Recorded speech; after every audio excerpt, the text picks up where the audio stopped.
Hello students, welcome to my channel. आज मैं फिर हाजिर हूँ कॉस्ट अकाउंटिंग के मटेरियल चैप्टर के कुछ प्रैक्टिकल क्वेश्चंस के साथ। Let's start with the topic material and inventory turnover ratio. इसका फॉर्मूला रहेगा जी, cost of material consume during the period upon cost of average stock held during the period. अब average stock निकालने का formula रहेगा opening stock plus closing stock upon में 2। Let's apply these formulas on question. From the following data, calculate inventory turnover ratio. आपके पास opening stock given है, closing stock given है और परचेजेस गिवन है, मटेरियल एक्स के भी और मटेरियल वाई के भी। सो मटेरियल कंज्यूम निकालने का जो फॉर्मूला रहेगा वो रहेगा opening stock plus purchases minus closing stock. आपके पास ओपनिंग स्टॉक गिवन है 20,000, क्लोजिंग 10,000, परचेजेस 2 लाख। सो आप इस फॉर्मूले में पुट करेंगे तो आपके पास मटेरियल कंज्यूम एक्स केस के आ जाएंगे 2,10,000 और वाई केस के आ जाएंगे 1,40,000। और एवरेज निकालने के लिए ओपनिंग प्लस क्लोजिंग अपॉन में 2 करेंगे आप, तो आपके पास 15,000 आ जाएगा in case of X and in case of Y it is 70,000। Then आप फॉर्मूले में पुट कर देंगे कंज्यूम अपॉन में एवरेज स्टॉक। कंजम्पशन आई है जी आपकी 2,10,000 एंड एवरेज स्टॉक आया जी 15,000। आपके पास आंसर आ जाएगा 14 टाइम्स। अब नेक्स्ट आप मटेरियल टर्नओवर अगर आपको डेज में फाइंड आउट करना है तो 365 डिवाइड बाय जो आपका ये रेशो निकलता है इसको आप अपॉन में पुट करें तो आपके पास डेज आ जाएंगे, जैसे कि 365 divide by 14 in case of X and 365 divide by 2 in case of Y. I hope ये क्वेश्चन आपको क्लियर है। नेक्स्ट हम चलते हैं कॉस्ट प्राइस मेथड्स की तरफ, जिसमें फर्स्ट मेथड है FIFO, first in first out. It means जो भी मटेरियल आपका फर्स्ट टाइम आएगा उसी को आप सबसे पहले इशू करेंगे। तो आप प्रैक्टिकल के साथ समझते हैं इस क्वेश्चन को। The received side of the store ledger account shows the following particulars. आपका इस पर्टिकुलर्स गिवन है कि आपका ओपनिंग बैलेंस जनवरी 1 को कितना था, उसके बाद 6, 11, 20 एंड 26 को क्या क्या आपके वेंडर से रिसीव हुआ है। नेक्स्ट आपका इशूड ऑफ मटेरियल की इंफॉर्मेशन गिवन है, दैट इज जनवरी 5 को 400 यूनिट्स, जनवरी 10 को 800 यूनिट्स, जनवरी 16 को 200 यूनिट्स एंड 18 को 200 यूनिट्स, 27 को 400 यूनिट्स एंड 31 को 500 यूनिट्स। क्वेश्चन में लिखा है कि आपको फीफो मेथड फॉलो करना है। आपको 3 कॉलम्स बनाने पड़ेंगे, एक बनाना पड़ेगा रिसिप्ट्स का, एक इशूड का और एक बैलेंस का। ठीक है, फर्दर इनके 3 कॉलम्स बनेंगे, दैट इज क्वांटिटी, रेट और अमाउंट, तीनों केसेस में। अब सबसे पहले आपके पास डेट वाइज आपको ये डाटा मेंटेन करना है। ठीक है, ये अकाउंट डेट वाइज चलेगा। आप क्वेश्चन में देखें जनवरी 1 आपका ओपनिंग बैलेंस गिवन था। ठीक है, सबसे पहले आप ओपनिंग बैलेंस साइड दिखा देंगे। 1000 यूनिट्स थी एट द रेट ऑफ 2, आपके पास आ जाएगा 2000। ठीक है, नेक्स्ट आप देखें जनवरी 5 आपकी डेट पड़ती है इशूड की, दैट इज 400 यूनिट्स। अभी तक आपके पास एक ही बैलेंस है, दैट इज 1000 यूनिट्स। आप उसमें से ही इशू कर देंगे 400 and ₹2, that is 800 total amount. और बैलेंस अब आपके पास रह जाएगा 1000 माइनस 400, दैट इज 600 यूनिट्स। ठीक है, उसके बाद आप देखें जनवरी 6 को आपका ऑर्डर रिसीव हो रहा है, that is 400 units at the rate of 2.5। आप इसको ऑर्डर यानी कि जहाँ पे रिसिप्ट है वहाँ पर आप लिख लेंगे। और अब आपके पास बैलेंस कितना रह जाएगा 600। तो जी आपका पहले बैलेंस था, 400 यूनिट्स और आ गए तो आपने कंबाइन बैलेंस दिखा देना है जी, 600 units at the rate of 2 and 400 units at the rate of 2.5। ठीक है, फर्दर आप देखें तो जनवरी 10 को आपके 800 यूनिट्स इशू हो रहे हैं। ठीक है, अब आप जनवरी 10 को इशू करेंगे तो यहाँ पर ये ध्यान रखेंगे कि फर्स्ट इन फर्स्ट आउट होना चाहिए, मतलब जो पहले रिसीव हुआ था वो पहले इशू होगा और जो बैलेंस बचेगा वो जो बाद में आया था उसमें से इशू होगा। अब आप देखें तो 600 पहले से हमारे पास डाटा था, ठीक है, ऑर्डर मटेरियल पड़ा हुआ था, तो पहले वाला पहले इशू होगा। टोटल 800 करने हैं तो पेंडिंग 200 नेक्स्ट मटेरियल में से इशू होंगे, फिर बैलेंस बचेगा लास्ट वाला 200। ठीक है, फर्दर आपका न्यू आपके पास रिसिप्ट हो रही है, दैट इज जनवरी 11 300 यूनिट्स की at the rate of 2.10।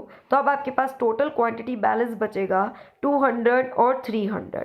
Next आपके पास जनवरी 16 को इशू हो रहा है 200 यूनिट्स। आपने यहाँ पर भी यही ध्यान रखना है, फर्स्ट इन फर्स्ट आउट, मतलब जो पहले आपके पास मटेरियल पड़ा है आप पहले वो इशू करेंगे, देन जो बचेगा वो आगे करेंगे। सो अभी आपके पास 200 यूनिट पहले वाले ही इशू हो गए, बैलेंस बचा 300। ठीक है, ऐसे आपका ये क्वेश्चन होगा। नेक्स्ट देखिए, नेक्स्ट टाइम फिर जनवरी 18 को इशू हो रहा है, तो आपके पास 300 यूनिट्स थे, उसमें से आपने 200 इशू कर दिए, अब पेंडिंग आपके पास है 100 यूनिट्स।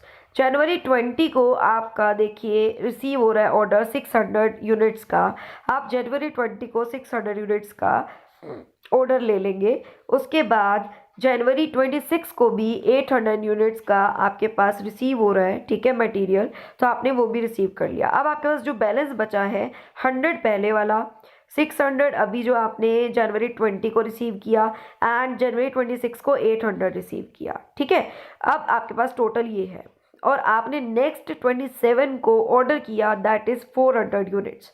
अब 400 यूनिट्स के लिए आप ध्यान रखिएगा, again first in first out, मतलब सबसे पहले वाला पहले निकलेगा, दैट इज 100 यूनिट्स, देन 600 में से 300 यूनिट्स, क्योंकि आपको टोटल 400 यूनिट्स देने हैं। ठीक है, अब बैलेंस क्या बचा, 6 में से 300 यूनिट्स चले गए तो 3 बचे, और 8 का 8 ही रहेगा।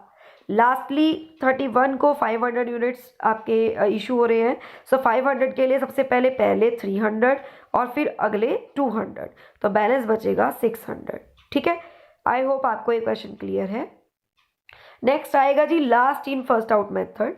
इस मेथड में जो बाद में आएगा वो पहले इशू होगा, और जो पहले आएगा वो बाद में इशू होगा। ठीक है, जैसे अभी आपने इस क्वेश्चन में देखा, जो पहले आया था वो पहले इशू किया, but last in first out method में जो आखिर में आएगा वो सबसे पहले इशू किया जाएगा। आप इसी क्वेश्चन की हेल्प से ये प्रैक्टिकल सॉल्यूशन करेंगे। इस प्रैक्टिकल का यही वाला क्वेश्चन आपको लीफो मेथड से भी प्रैक्टिकल सॉल्व करना है। ठीक है, आप चाहें तो इस प्रैक्टिकल के सॉल्यूशन का स्क्रीनशॉट ले सकते हैं। आपको क्या ध्यान रखना है, बस जो लास्ट में आया वो पहले इशू होगा। ठीक है, और ये क्वेश्चन है आपका, इस क्वेश्चन का भी आप स्क्रीनशॉट ले सकते हैं और ये आप खुद कीजिएगा। जैसे यहाँ पर फर्स्ट इन फर्स्ट आउट था, वो लास्ट इन फर्स्ट आउट रहेगा।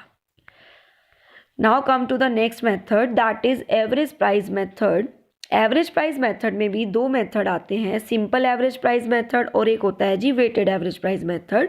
सिंपल एवरेज प्राइस मेथड आपका नॉर्मल है। इसमें क्या रहेगा, सपोज कीजिए एक बार आपने 1000 यूनिट परचेज किए, फिर 2000 किए, फिर 2500 किए, अलग अलग रेट्स पे किए, 9, 10 और 11, और देन आप इशू कर रहे हैं, तो आपको क्या करना पड़ेगा, एवरेज निकालनी पड़ेगी, और वो भी किसकी, जो आपके पर यूनिट कॉस्ट रही। मतलब 9 + 10 + 11 कितने रहे, ये 3 यूनिट्स रहे, मतलब 3 टाइम्स के रहे तो 3 से डिवाइड करके एवरेज निकलेगी। ठीक है, तो सिंपली क्या होगा कि जो एवरेज बेसिस पर आपको ये इशू करना होगा, ना कि लीफो या फीफो बेसिस पे। ठीक है, और वेटेड एवरेज प्राइस में आपका वेटेड एवरेज प्राइस निकालने का फॉर्मूला रहेगा total cost of material in hand upon total units in stock. Total cost of material in hand and total units in stock divide by. So अब इसे apply करते हैं question number 24 में। आपके पास यहाँ पर सिंपल एवरेज मेथड से भी क्वेश्चन सॉल्व करना है और वेटेड एवरेज मेथड से भी।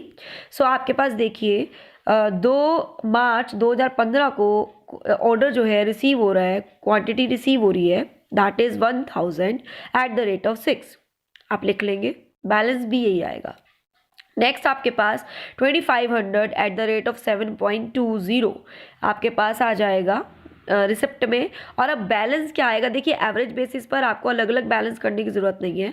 आप टोटल करेंगे यूनिट्स का, दैट इज़ 2500, एंड टोटल करेंगे अमाउंट का, दैट इज़ 16,800। अब आपको नेक्स्ट आपको क्या करना है, इशू करना है। अब इशू के लिए यहाँ पर आपको लीफो फीफो मेथड के अकॉर्डिंग सॉल्यूशन नहीं करना, आपको क्या करना है, एवरेज रेट निकालना है। अभी तक के 2 रिसिप्ट आपके पास आ चुके हैं जिसके पर यूनिट थे, दैट इज 6 एंड 7.20। आपको उसी का क्या लेना है, एवरेज लेना है। आपके पास एवरेज आ जाएगा 6.60। अब आपको जो ऑर्डर इशू करना है वो आपके 6.60 के अकॉर्डिंग करना है, ठीक है। इसकी अमाउंट आ जाएगी अब मल्टीप्लाई करके 8250, यानी कि 8250 की अमाउंट की क्वांटिटी आप इशू कर चुके हैं। और टोटल क्वांटिटी कितनी इशू कर चुके हैं, 1250। आपके पास बैलेंस कितना था, 2500। तो अब बैलेंस कितना बचेगा, 1250 यूनिट्स। 2500 माइनस 1250, दैट इज 1250, ठीक है।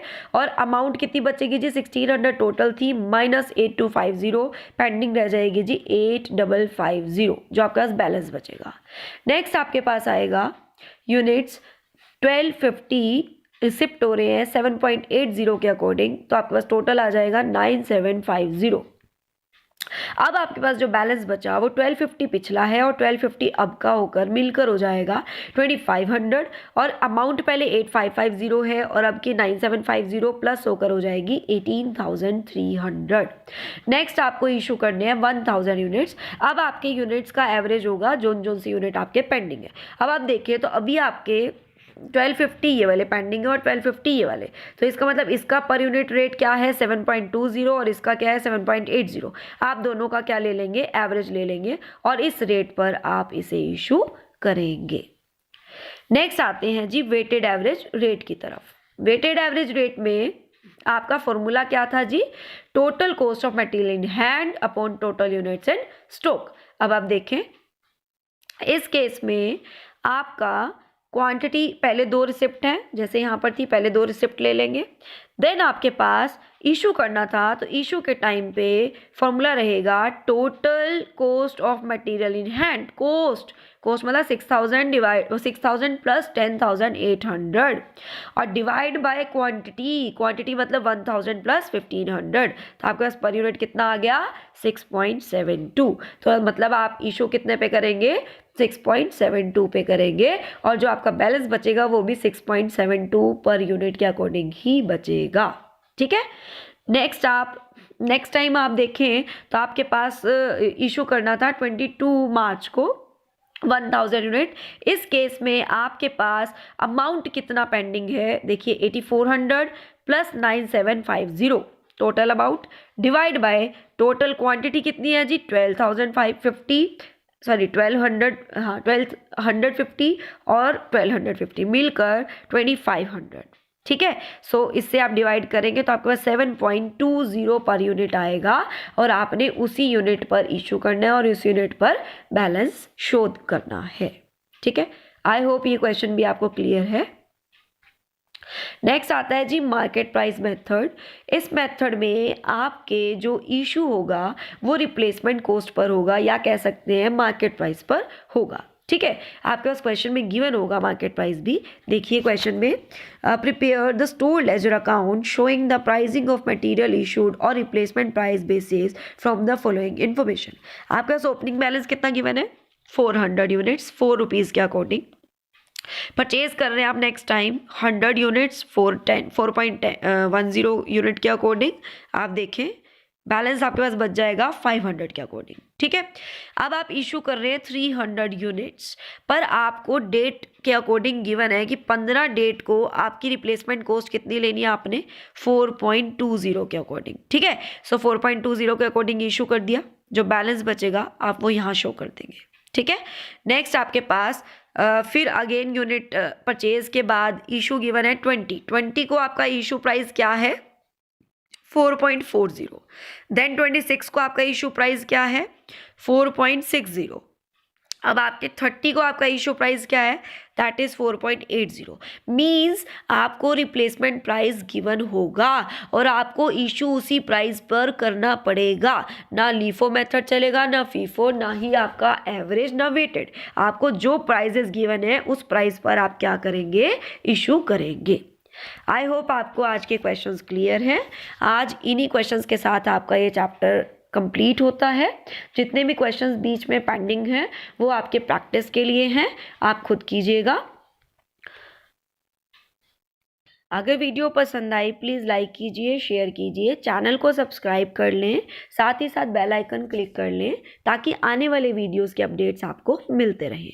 तब तक के लिए thank you and have a nice day.